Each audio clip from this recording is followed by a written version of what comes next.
Hello guys and welcome back to the 10th video of our graph playlist, and today we will try to solve something new, and that is cycle detection of a graph. So the problem of detecting a cycle in a graph looks quite a simple and a straightforward approach, but in the real interview maybe the question will be something different, because at that time during the interview the interviewer won't be asking you to solve the problem of finding or detecting a cycle in a graph. Rather, what will happen to solve another problem, there you first need to figure out that whether the graph have a cycle or not, and if there is not a cycle present, then you have to perform some different operation. So detecting a cycle in a graph can act as a prerequisite to solve another problem, but we have to know how to detect a cycle in a graph. So in our last few videos, we have discussed that the graph can be of two types. One is the directed graph and another is the undirected graph. And today we will see how to find out the cycle for an undirected graph. And the way to find out the cycle in an undirected graph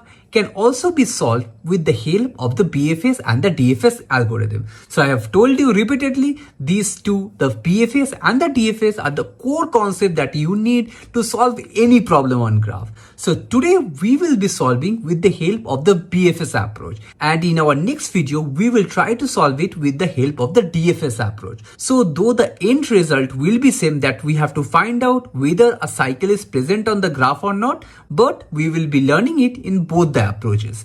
So let's first understand the problem and let's see how easy it is to solve this problem with the help of the BFS approach. So let's get started.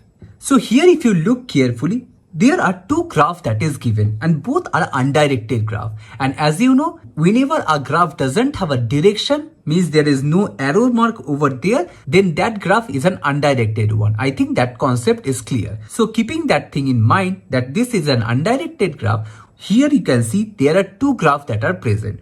One is graph 1 and another is graph 2. The only difference that is there in these two graphs is this edge, that is an edge between 2 and 3. And if you see, with this single edge, there creates a cycle in the graph.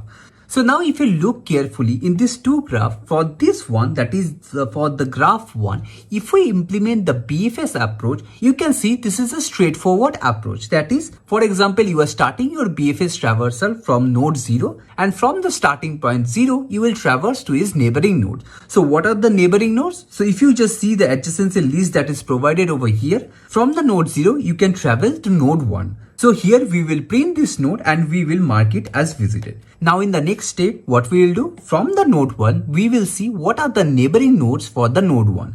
So here in this case, for this node, node 1, there are three nodes that is present. That is node 0, node 2 and node 3.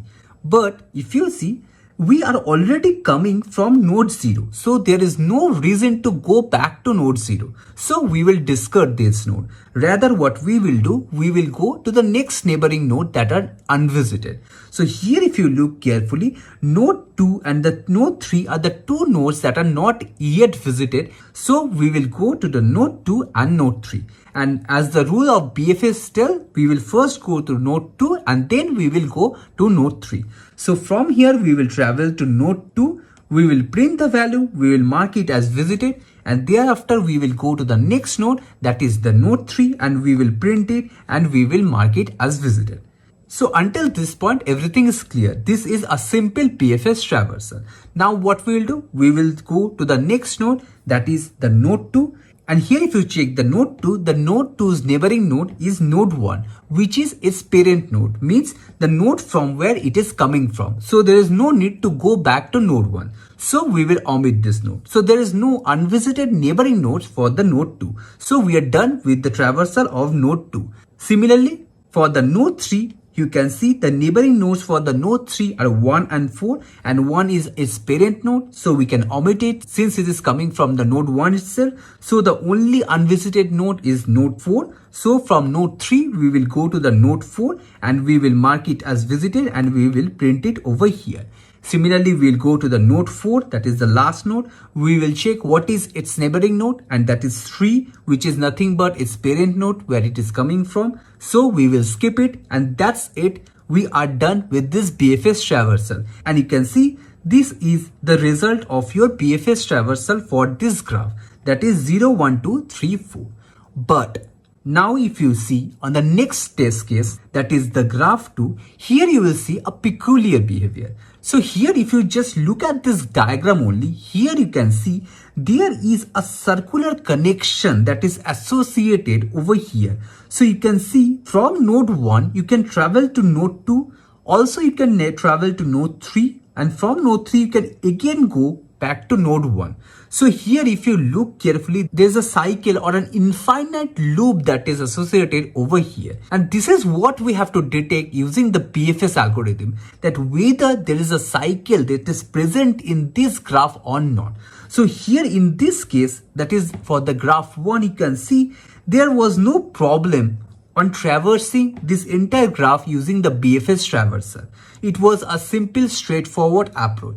But in case of this second test case, that is for here, we will see what is the problem that will come. So let's start with the first vertex, and that is vertex 0. So as the algorithm of the BFS tell, what we will do, we will print the value of the node and we will mark it as visited. So node 0 is done. Now what we'll do, we will travel to the neighboring nodes of node 0. And what are the neighboring nodes? That is node 1. So from here we will go to the node 1. So we will print it node 1 and we will mark it as visited. Now we are done with node 1. So we'll come to the node 1 and we will check what are its neighboring nodes. So here you can see the neighboring nodes of node 1 is 0, 2 and 3. And since 0 is already its parent vertex, so we will skip it because it is coming from node 0. So we'll skip it. So the other two neighboring nodes which are unvisited are node 2 and 3. So as the rule of the BFS tell, we will first go to the node 2. So we'll print it and we will mark it as visited, and then we will go to the next vertex, and that is node 3, and we will also mark it as visited. So we are done with this node, that is node 1. Now comes the main thing. Here if we go to the next node, that is the node 2, here you will look carefully that this node have two neighboring nodes, that is node 1 and node 3. Now node 1 is already its parent vertex, so we will skip it. We are not considering node 1 because it is coming from node 1. But it have another node, that is 3.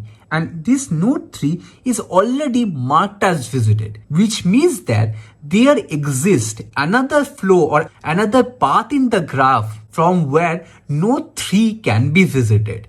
So here if you look carefully, node 3 is not the parent node of node 2, but it is already visited. Means some other iteration of this graph might have already visited the node 3. Means it is possible to go to node 3 from other direction, and which states that there exists a cycle in the graph. So this is the main intuition of how to solve this problem. So if there is any neighboring nodes that is present while iterating, and you can see that if it is not a parent node and you see that is already marked as visited, means there was some other iteration or other path that is present in the graph that have already visited that node, and then it means that there exists a cycle within this graph. So here if you see, since this node 3 is already marked as visited and this is not a parent node of node 2, means we are telling this graph have a cycle over here, and thus our iteration ends over here, and we proved that there exists a cycle in this graph. So the only thing that got changed between this graph 2 and 1 is this vertex, that is node 2, because here from node 2 it have only one vertex over here, and that was its parent node. But here, apart from the parent node, it had another node that was visited, that was node 3. So for example, instead of node 3, if there would have been some other node, for example, there would have been some different node, node 5, and there is no connection between node 2 and node 3, then our adjacency list would have been different, because at that time 3 won't be present over there. Rather 5 would be there, which was unvisited. So at that time we can easily do a BFS traversal from node 2 to node 5, and there was no problem on that case. But in this case, the problem was you have a connection between node 2 and node 3, and node 3 is already visited.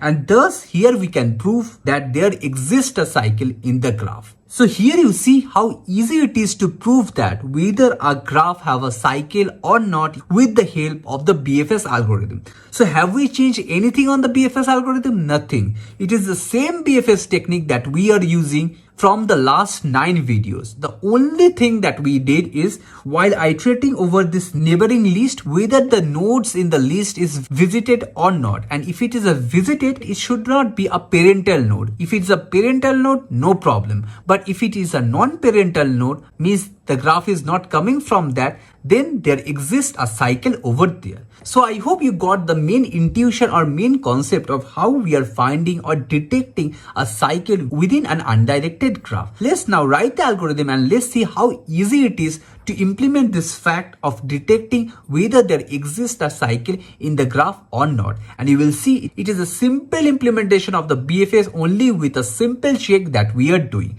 So let's start with the implementation. So the first thing that we will be doing is we will be first constructing the graph. So if you have seen our last 9 video, you know that creating a graph is a very simple approach. So without wasting much time, let's first create and paste the code over here, which are nothing but a boilerplate for creating any graph object in Java. So let me paste the same old code over here and let's after that start with the implementation. So let's first create a class called as graph. So here this is our graph class. You can see this is the same old code that we are using for the last few videos, and here if you look carefully, since this is an undirected graph, here we are adding the node u and v in both the neighboring list. So I think this is quite clear right now, so we'll skip this part right now. So we are done with creating the graph object. Let's now create this graph, that is this one. So what we'll do, we'll first create a graph object over here, and let's now define the edges that are required to construct this graph. So here you can see these are all the edges that are required to create this graph. So here you can see there's an edge from 0 to 1, from 1 to 2, from 1 to 3, from 3 to 4, and here you can see there's a cycle that is between 2 to 3. So the prerequisite is done, means we have converted this diagram into a graph object. Now let's start with the implementation. And for that what we'll do, we'll simply write a function called as detect cycle using BFS. So let's create a function over here. And in the parameter, we will be passing the graph object. So let's pass the graph object over here. And if you see the return type of this function is Boolean, means it will tell you that whether there exists a cycle in this graph or not. And here we will write the simple logic of doing a BFS traversal for a graph. And if you have, I think, watched my 4th and the 6th video, this will be more or less the same code that we have written over there. So let's start with the implementing the BFS algorithm over here. So the first thing is like, we have to first initialize a visited set over here, and then we will iterate over each and every nodes of the graph, and we will start the BFS traversal from each and every node. So let's do it. So here if you see, we have written the same thing. What we did, we have initialized our visited set over here, and we are iterating over all the nodes, that is from node 1 to node 4, and on each and every node, we are first checking that whether it is visited or not, and if it is not visited, we are simply calling a BFS traversal over there. But in this case, since we are implementing something different, that is we are detecting a cycle, not a plain BFS traversal, so I will simply modify the name of the function over here. Rather, I will name it as isCycle. So this is the function that we have to implement, and this function is the core concept where we will be implementing the BFS logic to detect a cycle. So let me implement this function totally, and after that I will explain you line by line that how the things are working over here. So let me first create this function that is isCycle. So here you can see this is the function that is isCycle, which is nothing but your simple BFS traversal, but with few checks and modifications. Let's first analyze it quickly and let's see what are the modifications that you need to do to implement this logic. So as you know, for implementing any BFS logic, what you need an additional data structure that is queue. So here I have defined a data structure called as queue. Now, within the queue, what we have to do, you have to define the starting point of your BFS traversal. And here if you see, I'm adding the starting point of our BFS traversal, that is the node that I'm passing over here. For the first case, that is node 1. So node 1 is passed from here, and here you can see the node got inserted within the queue. But apart from only inserting the node 1, we have to also keep track of its parent node from where it is coming. Because if you remember, while I was explaining you the algorithm of how to find out or detect the cycle in a graph, so to identify this fact that there exists a visited node within your neighboring set, which is not a parental node, for that we need the concept of capturing the parent node of each and every node where we are coming from. So to implement that fact, what we are doing, we are capturing the parent node for each and every iteration. So in this case, for node 1, since this is the starting point of your BFS traversal, that is why the parental node is -1, which is nothing but a null. Now what we are doing, we are simply marking it as visited. So our node 1 or node 0, that is the starting node, marked as visited. Now what we'll do, we'll simply do a BFS traversal, and what we do, we first check that whether the queue is empty or not, and if the queue is not empty, we pop out the element from the queue, and this element has two data. One is the current node and one is the parental node, and with the help of the data, that is the node value, using the get connected node functionality, we can check what are the neighboring nodes of this current node. So for example, for node 0, the neighboring node is only node 1, and we will check that the neighboring node is visited or not. So here you can check the neighboring node is not visited. So what we'll do, we will simply push it in the queue and we will mark it as visited. So we are doing the same thing. Here you can see we are marking it as visited and we are pushing it in the queue. But this time, for this new node, that is this node, the parent got changed, because at this time -1 is not the parent node. Rather, the node from where it is coming, that is the node 0, is the parent node. So for this entry, this is nothing but 1, 0. Means we are coming from node 0, means 0 is our parent node, and the new node that we encountered is node 1. So we are putting this value in the queue. I think this is clear. So we are done with this iteration. So on our first iteration, we are done with the first node, that is node 0. And that's it. Since node 1 have only one neighboring node, so we are done with this complete iteration. Now in the next iteration, what will happen? We will again check whether the queue is empty or not, and this time it is not empty because you have node 1 over here and the value of the node 1 is 1, 0. So we will pop out the element from the queue. So here for this case, the value of the node is 1 and the parent is 0, and again we will check what are the neighboring nodes. So in this case, the neighboring node are 0, 2 and 3. So here the neighboring nodes will be coming as 0, 2 and 3. So for the first one, it is 0. So here, look carefully. For this case, we will check that whether the 0 is visited or not. And if you remember, on the first iteration, we have already marked 0 as visited. Now what we have to check that whether the 0 node that is already visited, whether it is parental node or not. Means whether we are coming from that track or not. So here if you check, it is already a parental node. Means it won't go into this block. So we will simply ignore it. Means we will go to the next node, that is node 2. So here you can see the node 2 is not visited. So what we'll do, we will push it in the queue, we'll mark it as visited. So in this case, node 2 is pushed in the queue and the parental node of node 2 is node 1. So it went with this combination. Similarly, we'll go with the node 3. The node 3 is also coming from node 1. So we'll mark it as visited and we will push it as 3, and it is coming from the node 1, and that's it. We are done with the node 1, 0. So let's move to the next node, that is the next item in the queue. So in this case, you can see the next item that is present in the queue is node 2. So let's pop out the element from the queue, that is 2, 1. So here if you look carefully, for this node, the value of the node is 2 and the parent where it is coming from is node 1. Now look carefully. The neighboring nodes for the node 2 is 1 and 3. So we got the neighboring nodes for the node 2, that is 1 and 3. So here we will start our iteration for this neighboring node. So it will come with the first node, that is node 1. So the value of this neighbor is 1, and we will check whether it is visited or not. And if you know, node 1 is already visited. So what we will do, we'll check whether it is a parental node or not. And if you look carefully, the parental node of this node 2 is already node 1. So it is not a problem. So we can simply skip it and we will go to the next node, that is node 3.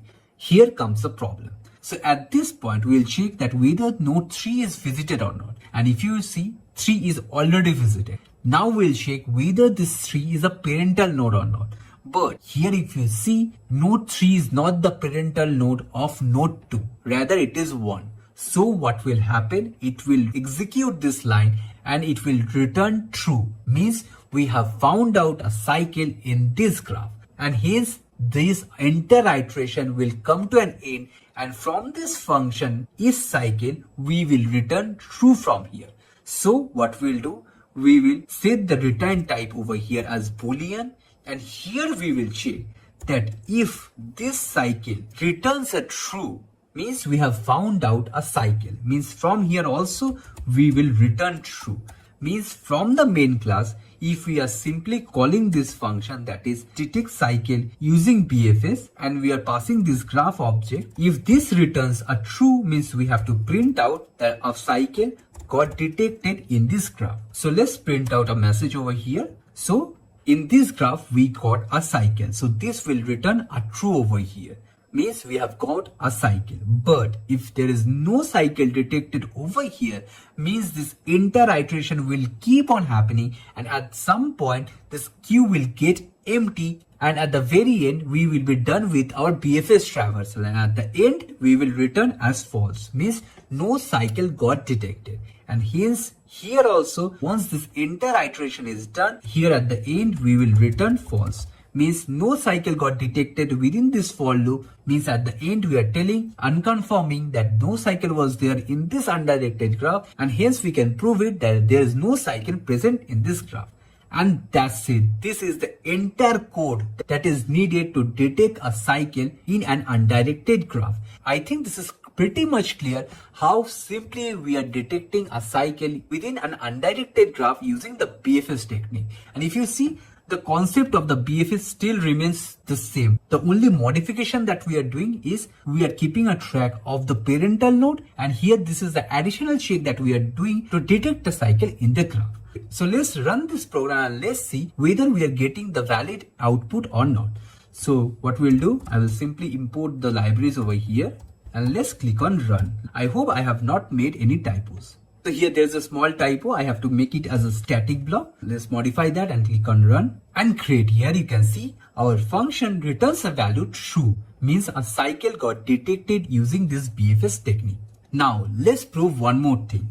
Here in this graph, you know, this is the edge that is actually causing the cycle, that is edge between node 2 and 3. So let's omit this one and let's see whether there still exists a cycle in the graph or not. So let's click on run, and here you can see for this time it is returning false. Means no cycle was detected for this graph. Means our program is running successfully. So I hope you have thoroughly understood the way we have implemented the logic of detecting a cycle for our undirected graph. So in our next video, we will see how to implement the same thing with the help of the DFS approach. And there also we will be implementing the same concept, and we will see how easy it is to do it. So if you like this video and found this video useful, please do like, share and subscribe to my channel and hit the bell icon so that you never miss an update from my channel and you are always ready for your next interview. So see you in our next video, where we will be implementing the cycle detection for an undirected graph using the DFS approach. So see you on our next video. Thank you.